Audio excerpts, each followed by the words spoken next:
It is just about year's end, so a lot of us are doing some last-minute tax computations and giving, particularly, so that we can lower the tax bite come April 15th. To give is divine, to err is human. However, to mess up with the IRS is very uncomfortable indeed. Joining us right now is Joe Mastriano, who is an IRS problem specialist. Joe, good morning. How are you? Good morning. Someone told me to forgive was divine, but it's very hard to forgive the IRS. Well, I tell you, I've found actually in my personal experience, my wife is better at this stuff than I am. She reminded me over the weekend that we do not have the proper paperwork on a couple of donations that we made during the course of the year, and it's my job to get it, because otherwise, if ever questioned, that wouldn't pass muster. What kind of paperwork's necessary?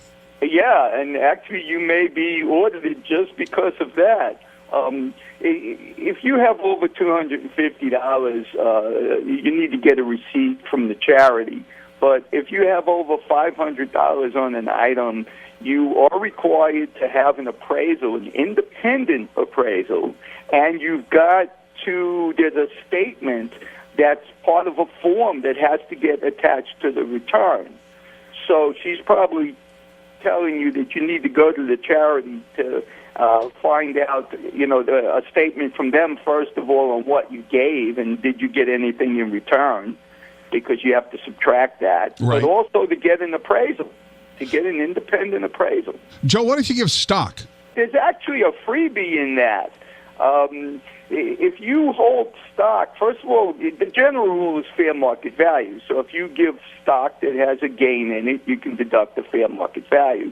But if you hold stock for more than a year and the value went up, there's a freebie here, because normally when you cash it in, you'll have capital gains to pay on the appreciation. And then, of course, the value that you give will be a deduction, but the IRS will forgive the capital gains tax. So those people that have stock for more than a year, when the value goes up, give the stock, not the cash, so you don't have to pay the capital gains tax on the appreciation. Final question for you, looping back around to the first conversation. You say you have to get an independent appraisal of, for example, say you give an antique to be auctioned off by some charity. What if you don't like the appraisal? Can you get a second and ignore the first? Yes. Well, sure. The IRS won't know you got the first appraisal.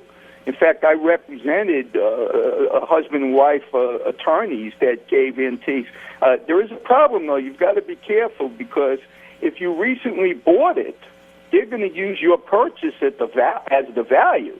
That's a common thing. I've had a client that bought African art and gave it to a school, and the school, because he donated it, gave him a value that was very high. Joe Mastriano, IRS problem specialist, thank you so much for being with us. I appreciate your time, Joe.